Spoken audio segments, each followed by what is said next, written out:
So, siguro later time, papakita ko sa inyo yung timeline sa ibang mga pagkakataon kung kailan dumating. Tatlong beses po nauna sila si Zerubbabel, sumunod si Ezra, sumunod pa si Nehemiah. Tatlong hari rin po, si Cyrus, si Darius, at saka si Artaxerxes. Si Artaxerxes po yung hari ni Esther, di po ba? So mabubuting hari sila ng Babylon, ng kaaway, na nag-fund para lang ma-build ulit ang walls ng Jerusalem. Alam niyo po, nung DBBS, nakakatuwa po kasi gumagamit talaga ang tao to fund activities of the church, to fund the rebuilding of hearts. Kaya naniniwala ako itong youth, sometime this June, preferably date June 4, we will aakbang pong muli ang iglesia to rebuild the hearts of the youth, the worship team especially. And then sa Kananayan naman, baka July, ang Kananayang Katatayan, ano po? So dahan-dahan ang pagre-rebuild. Kagaya po ng ginawa nila ni Nehemiah, isa-isang gate ang ni-rebuild. Hindi sabay-sabay, isa-isa. Kasi kailangan focus. Nung nagpunta tayo sama tayo dun no? Parang wala tayong focus. Pero nung nag-DBBS tayo, 5 araw na puro bata lang ng iglesia. Tapos this time, youth lang. Then next time, mga Kananayang Katatayan lang. We will focus on the rebuilding. Amen? So this season, mga kapatid, anong season tayo? Kung natatandaan nyo yung sinabi ng Nikit last time, this is the month of Sivan. Ang month of Sivan po, ito yung binigay yung word. Nung Old Testament, Pentecost po, papasok tayo ng Pentecost, pero ang ibig sabihin talaga ng Pentecost is 50 weeks. Umalis sila sa Egypt, 50 weeks, nakarating na sila sa Mount Sinai. At pagdating nila sa Mount Sinai, Exodus 19, first day of the third month, Sivan, the Israelites came to the deserts of Sinai. Dumating na sila sa Sinai. Sabi ng Panginoong Diyos kay Moses, bababa ako sa iyo. Magsasalita ako in a dense cloud so that the people will hear me. And the Lord said to Moses, go, pumunta ka sa mga tao and consecrate them today and tomorrow kasi magsasalita ako. And on chapter 20, anong binaba ng Panginoon? God gave them the 10 commandments. Alam naman po natin yung 10 commandments. Ano po? So, naalala niyo po yung message about the spikenard, yung message natin on how to purify the spikenard kapag nahaluan siya ng mga adulterants. Kailangan niya ng low pressure heat. At ano yung low pressure heat? Yun po yung Word of God, di po ba? Pag tayo magbabasa ng salita ng Diyos, mawawala yung mga adulterants. Kasi wala naman po talagang ibang way. Ignorance of the law exempts no one. Yung pong sabi. Pag hindi alam mo ang batas, hindi ka exempted kasi may batas, di ba? So tayo din, hindi tayo exempted kasi may Biblia Hindi ko naman alam na kasalanan pala yun Ang sinasabi sa atin, mag-aral ka.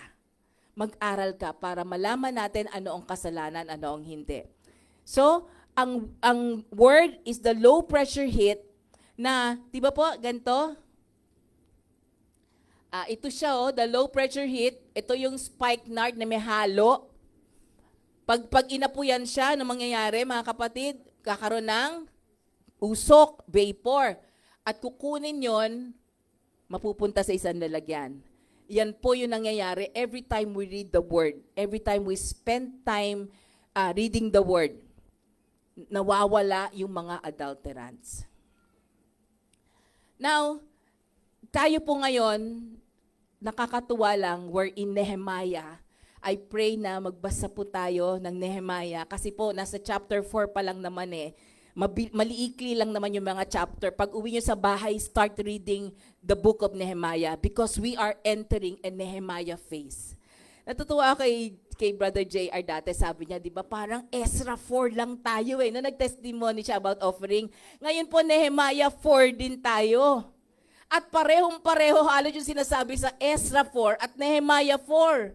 May mga distraction. May mga pumipigil para i-rebuild ang temple. Tingnan niyo gaano kamangha ang Biblia. Ano po?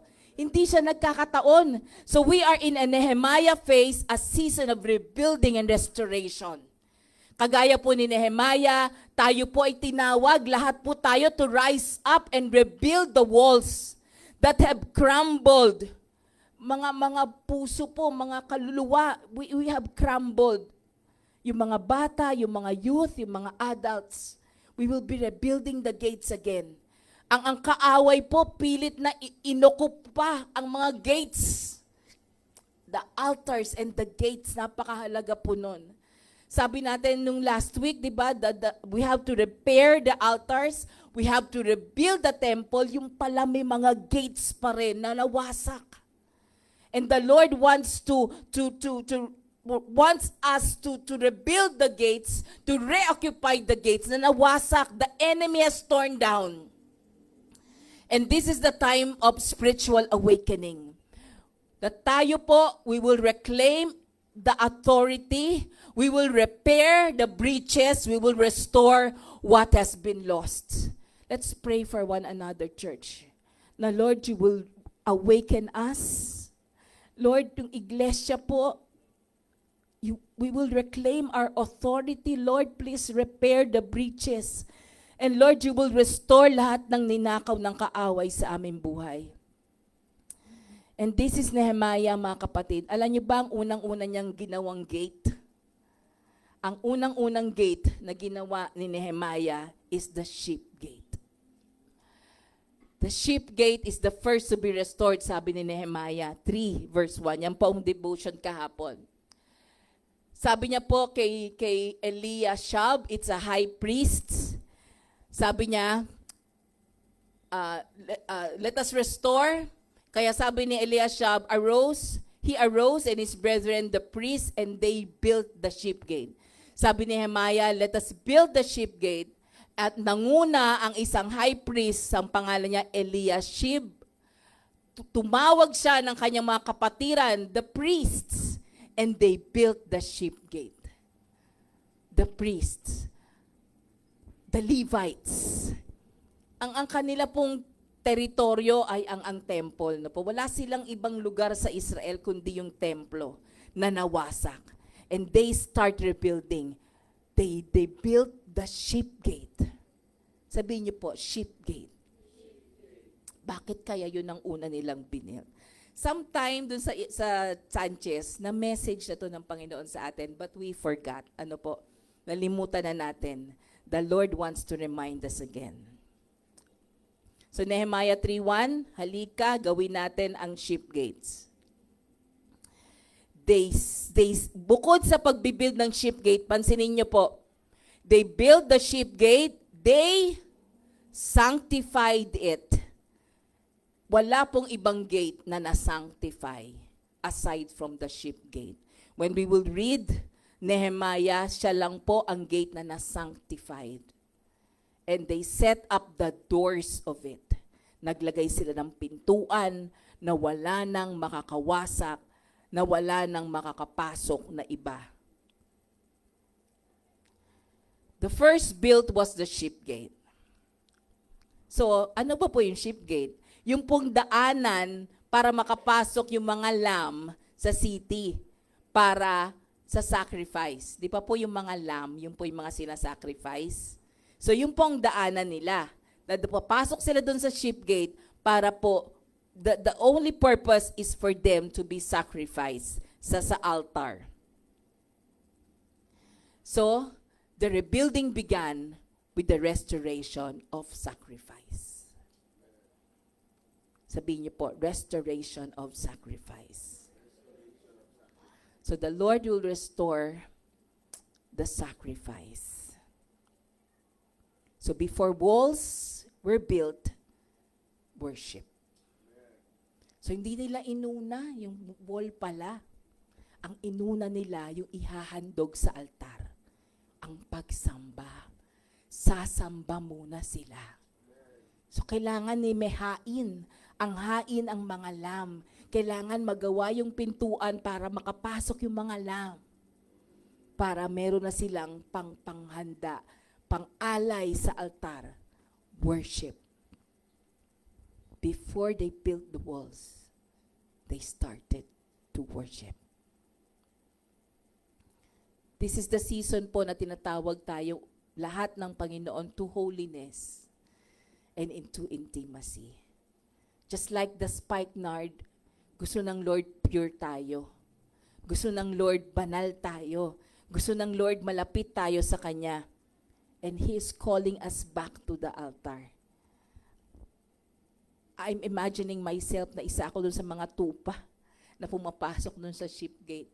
Na nakakapasok na ulit ako kasi yari na yung pintuan. And may you imagine yourself as a sheep running to the altar, ready to be sacrificed.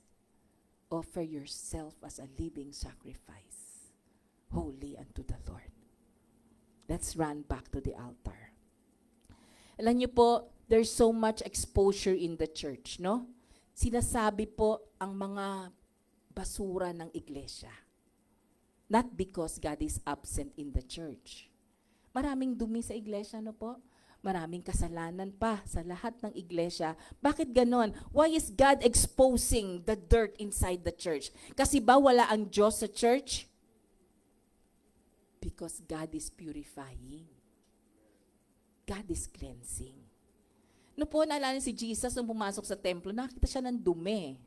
Sabi niya, ginagawa niyong tindahan ginagawa niyong palengke, the temple of God.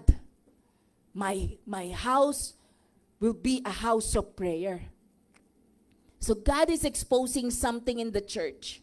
Not because He is absent, but because He is purifying. Kasi po, sabi ng Biblia, judgment begins in the house of God. Tayo po muna ang i-judge ng Panginoon. Bakit? Not because He hates His church. Hindi dahil galit ang Panginoon sa atin, but because He loves us so much to leave us compromised. Masyado daw po tayo nagko-compromise, no? We are compromising. Pwede na yan. Okay na yan. Patatawarin naman ako ng Diyos. Pwede na. Judgment begins in the house of God. Tayo muna po ang huhusgahan. Tayo muna pong itutuwid.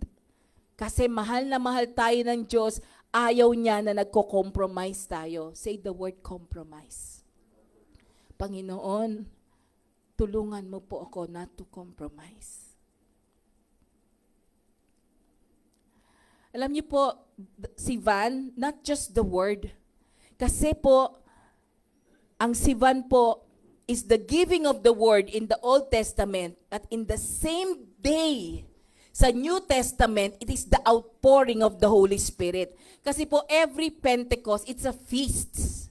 Kaya po ang mga Israelita, mga Hudyo, nung time ni Jesus, they do it. Nung wala na si Jesus, ginagawa pa rin nila.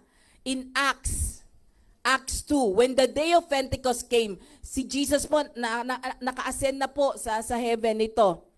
Pero ang mga apostles, ang mga anak ng Diyos, they continue to gather. They were all together in one place.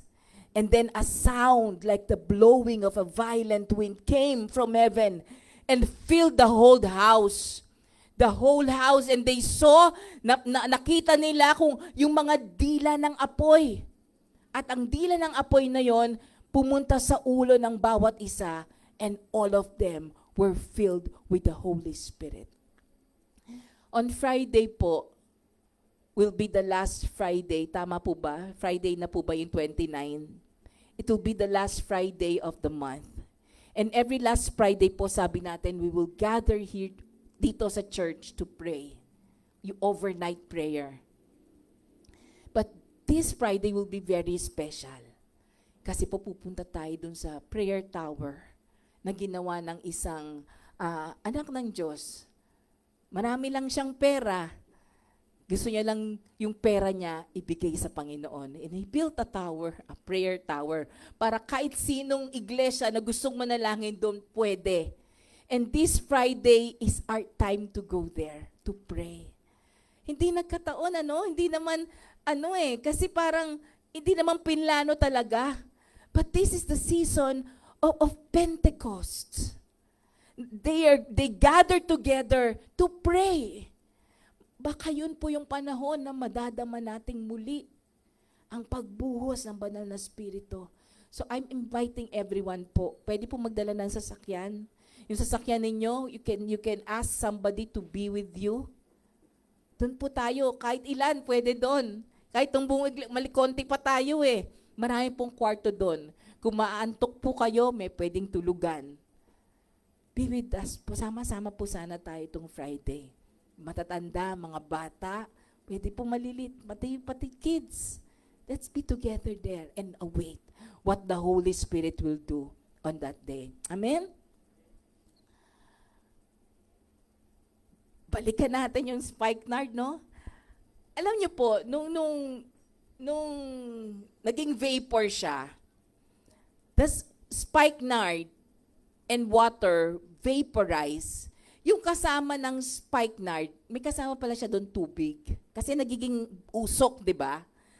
It vaporize and then it will condense. It will form a tightly bound mixture. Pag nandun na siya, mga kapatid, hindi mo mapapansin na may tubig pa pala siya. Kasi vapor condense, masyadong tight yung bound nilang dalawa. To the eye, they seemed intermingled. Hindi na makikita ng mata ng tao na ito palang spikenard na to ay may halo pang tubig. Akala ng iba, pure na siya. Sometimes, akala natin pure na tayo. Sometimes, akala natin wala tayong kasalanan. Ano po? However, mga kapatid, iba talaga yung gravity ng oil at saka ng tubig. Di po ba? Sa science, sinong mas magaan? Ano mas magaan? Langis o tubig? Ano mas magaan? Tubig o langis? Ano mangyayari pag magaan ang langis? Lulutang siya. Pero para lumutang to, kasi parang naghalo sila, anong dapat mangyari? Anong dapat gawin doon sa lalagyan na yon? Para lumutang yung langis. Kasi akala, nung naghalo tas sobrang tightly bound siya eh.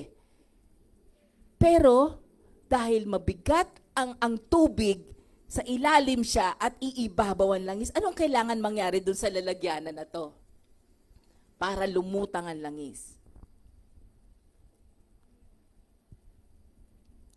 The oil is lighter, nasa ibabaw siya. The water is heavier. Kailangan matagal sila dun sa container na hindi gagalawin. Walang gagalaw. Kasi once na ginalaw mo, maghahalo na naman sila eh. Longer time in the container leads to better separation. Matagal na matagal ka dun sa container dapat. Mas matagal ka doon, mas makikita mo na umiibabaw lahat yung langis at umiilalim lahat ng tubig. So we read the word. Na-vaporize na tayo. We read the word. We become vapor, aangat tayo, naiiwan na yung adulterants. Nakikita mo na yung kasalanan mo. Di po ba? Nakikita na natin, ay masama pala to. Masama palang magsinungaling. Masama palang wag igalang ang magulang. Masama palang magnakaw. Sabi nga sa Ten Commandments, dami palang nakikita nating mali. Pero, alam nyo po, as we condense, may tubig pa pala. The pure nard is still mixed with water. Yung akala natin puro na tayo, may tubig pa palang kahalo. So, kailangan, after reading the Word, we continue to rest in the presence of the Holy Spirit until we are totally separated. So, hindi sapat na magbasa lang tayo ng salita, manatili pa tayong walang galawan. Walang gagalaw, doon ka lang. Doon ka lang. Meron ka lang worship, o patuloy ka lang nagtatanong sa banal na Espiritu, minumuni-muni mo pa yung salita, doon ka lang. Hindi pwedeng habang naglalaba ka, nagwo-worship naman po ako habang naglalaba eh. Habang nagluluto po ako, nagpe-pray naman ako, Lord, what? Doon ka lang. Tahimik ka lang. Tahimik ka lang, kapatid.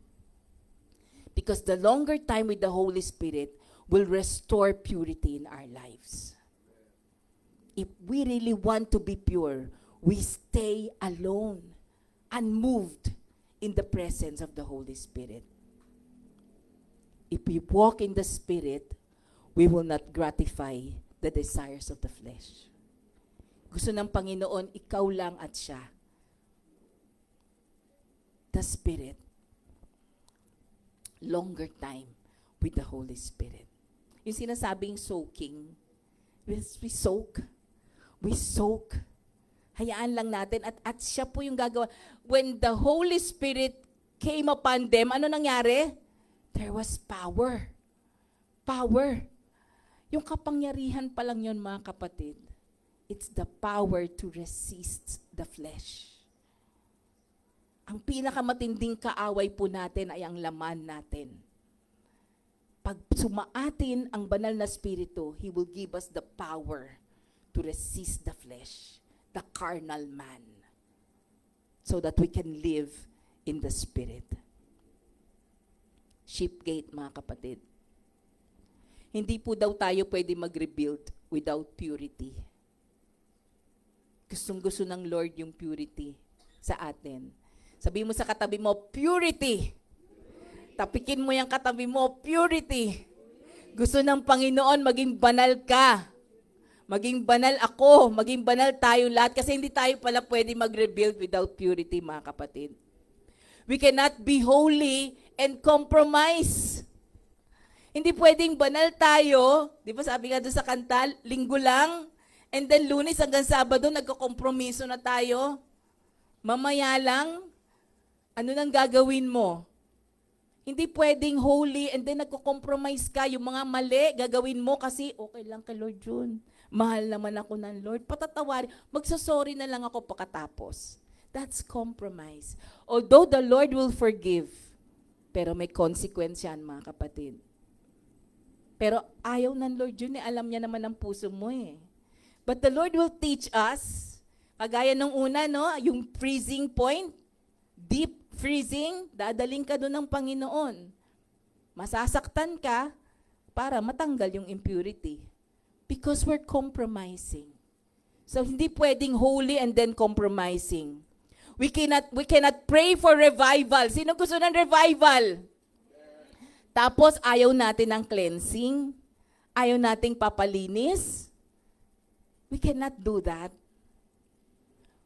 Rebuilding starts with the church willing to be examined and cleansed. Magsisimula po yung rebuilding sa iglesia, sa'yo, sa akin, na handa tayong magpa-examine sa Panginoon. Handa tayong magpalinis sa banal na Espiritu. Handa ka ba, kapatid? You are willing, sabi mo sa katabi mo, you are a church willing to be examined, willing to be cleansed. Deklara natin yan, ako ay handa. Hallelujah. Lord, handa po ako. Examine me, Lord, all you want. Cleanse me, Lord, and I will be whiter than snow. God is restoring the gates of the church. The sheep gate. God is restoring the gates of the church. Nakikita ba natin na wasak ang gate ng iglesia natin? Can we see it? Kung makikita mo yon, you're willing to be like Nehemiah to restore the gates of the church. And when the sheep gate is rebuilt, pag rebuilt na po ito, mga kapatid, ano na mangyayari? The presence returns. The authority returns. May otoridad ka na. Di ka natatakot. And then the glory returns. Even in your life, church, madadama ng iba na ang presensya ng Diyos na sa'yo, na may otoridad ka to stand on the truth, and then the glory of the Lord rest upon you. Nagniningning ka because the sheep gate of your heart is rebuilt. Amen? So, Paano mangyayari yon? Nasa ibabaw yung langis, nasa ilalim yung tubig. Paano natin makukuha yung langis? May proseso po ang tawag decantation. Sabihin nyo nga po, decantation. Yung kanina po, yung naghiwalay, ang tawag po doon, stratification. Ngayon naman, decantation. Ano po ito? Doon sa ilalim, actually ilalagay yun sa ibang container. Sa ilalim nun, may bukasan, may valve. At ide-drain yung tubig, maiiwan na yung pure oil. Ganyan po. Bubuksan po tong cup na to, lalabas na yung tubig, at pag yung oil na, sasarahan na siya. Oil and water can exist in the same vessel, nandun sila sa isang lalagyan, pero hindi sila maghahalo. Amen? So spiritual life, ang buhay spiritual is allowing the Holy Spirit in us, yung oil, to rise above the natural, earthly, or carnal aspect of life. So nakaangat na, pero kailangan maalis yung tubig. So bubuksan ito, process of decantation, lalabas ang tubig, maiiwan na ang langis. Amen? Pero, hindi po nare-remove niyan 100% ang water. May maiiwan at may maiiwan. So, ang purity po is a progressive journey. Hindi pwedeng, natanggal na, tapos na. Lagi po. Dapat po, we die to the flesh daily. Araw-araw. Ang battlefield po nasa isip. Ito po ang target ng kaaway. Isipin niyo po, lagi sinasabi sa isip mo, manood ka na ng YouTube. Manood ka na, Master Chef na ngayon. Finals na ng Next Level Chef. Yan po sinasabi sa akin Bubuksan ko naman, manonood ako, sandali lang Lord. Hindi totoo yung sandali lang. Tumatagal yon mga kapatid. Ewan ko kung nangyayari sa inyo. It's on the mind. Nabobore ka, manood ka lang, mag-window shopping ka lang sa Shopee. Hindi ka naman bibili, manonood ka lang, tatanggalin mo lang yung stress sa isip mo. Magsha-Shopee po ako. Sandali lang, Lord. Hindi totoo, matagal yon. Ang tagal-tagal kong nakababad. So the battlefield is the mind. Ang daming sinasabi ng kaaway sa isip mo na gawin mo aside from soaking in the Holy Spirit. Pray and fast, sabi ng Lord. Nasakit ang tiyan ko, Lord, pag hindi ako nakain, baka mahilo po ako, baka po magkasakit ako, Panginoon. Ang dami-dami ng katuwiran. Because the mind is the target. Now, we will set our mind on what the Spirit desires. Stop fleshly habits from controlling, dominating, and dictating or heavily influencing your behavior. Mga kapatid, dapat alam natin na may nagkokontrol sa atin. At ang nagkokontrol sa atin is not the Holy Spirit. Pag hindi Holy Spirit yan, ano yan? It controls, it dominates, it dictates. Inuutusan ka at ginagawa mo. Ganon din po ako And it has to stop. And it is influencing our behavior. Tingnan mo ang attitude mo, kapatid. Tignan natin ang attitude natin. Ang bilis mainis. Ang bilis masaktan. Because another spirit is controlling us and it is not the Holy Spirit. And it has to stop right now. This far and no further. Dapat masabi natin, tama na. Today, church, we will unmask that sin. Tanggalin mo na yung maskara niyan kasi napakasarap, Napakasarap gumawa ng kasalanan. But now, tanggalin mo kasi yung masarap na yan, ang mukha yung, mukha ng demonyo. Pogi nga daw Maganda nga daw. Pero tanggalin pa natin para makita natin yung tunay na kulay. Na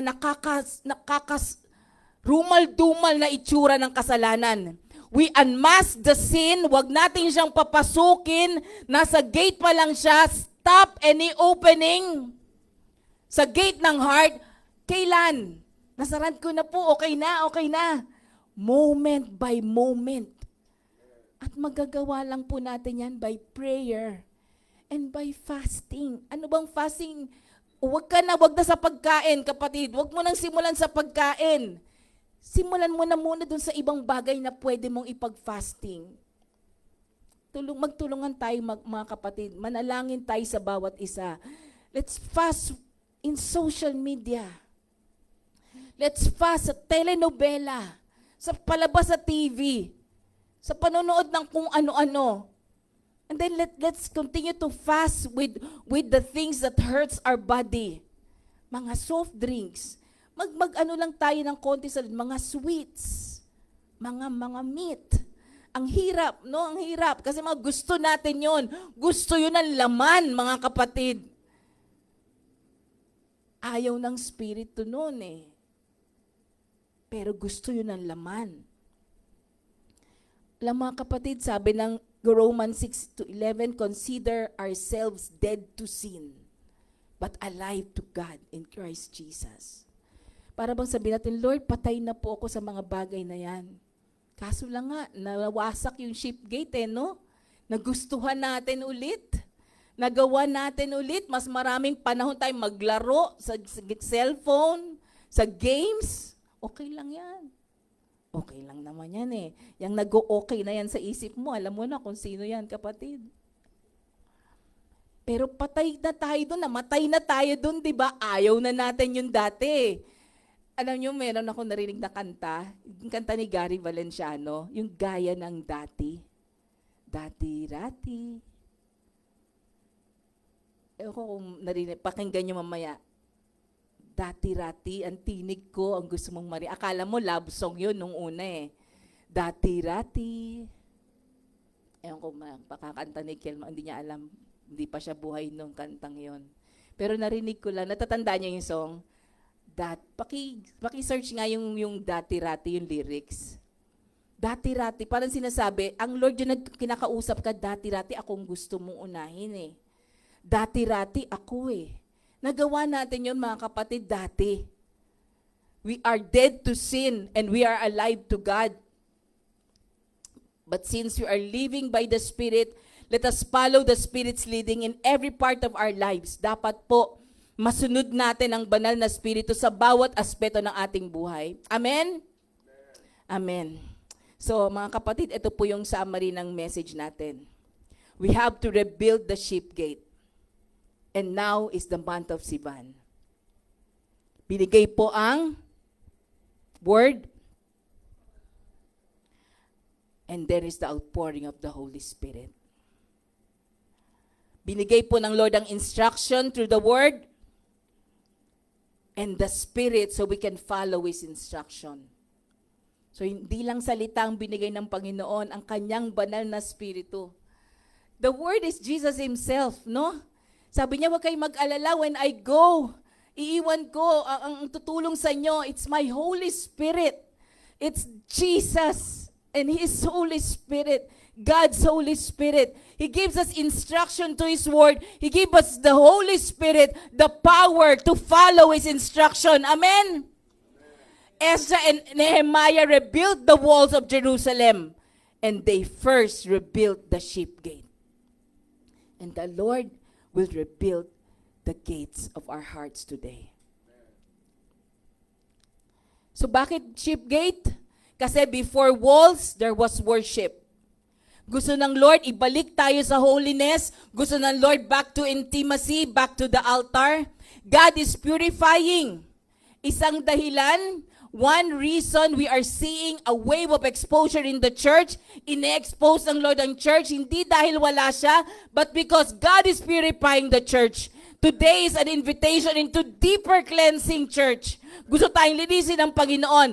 Hindi dinidismantle ng Lord ang church. He is restoring the gates of the church. God is restoring the gates. At pag-rebuild ang sheep gate, the presence will return. The authority will return, and the glory will return. We cannot rebuild without purity. We cannot be holy while ignoring compromise. We cannot pray for revival and resist cleansing, because rebuilding the sheep gate starts with rebuilding the church who is willing to be examined, cleansed, and refined. Binubuo ng Panginoon ang gate ng iglesia. We are willing to be examined, to be cleansed, and to be refined. So paano po? How can we purify our lives? You stay in the Word. Magbasa po tayo ng salita ng Diyos araw-araw, mga kapatid. Ang sabi pa nga po, araw at gabi. So starting today, we will read para po yung mga contaminants maiwan and we will be like vapor. We allow the Scripture to renew our mind, set our thoughts on what the Spirit desires. We live in peace and then remain in the presence of the Holy Spirit. Doon lang tayo, wag tayo aalis. Hayaan mong i-guide ng Holy Spirit yung thoughts, yung action, yung decision. Let's walk in faith. Let us trust that the Holy Spirit is fighting. The Holy Spirit is fighting for you. You have been set free from the obligation of sin. You rest in the Holy Spirit daily and you practice moment by moment surrender.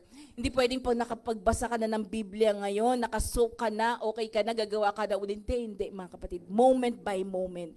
Moment by moment. And then deny the flesh daily. Moment by moment. Yung flesh po, sinful nature. It opposes what the Spirit wants. Sabi ng Spirit, mag-pray ka. Sabi ng flesh mo, manood ka na lang ng YouTube. Daily deny. Say the word deny. The power that the Holy Spirit is giving us is to deny the flesh. Refuse. Alam niyo po, gusto mo ng matamis?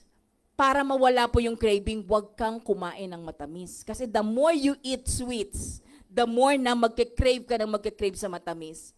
So, ang daming tsokolate, ang daming nagbibigay sa amin ng tsokolate. Bawal na ang tsokolate sa matatanda, di po ba? Kasi nga, matatanda na tayo eh. So, we have to deny. We have to deny the flesh. We stop fleshly habits from controlling. Say, control. We will stop dominating, dictating, heavily influencing our behavior. Stop.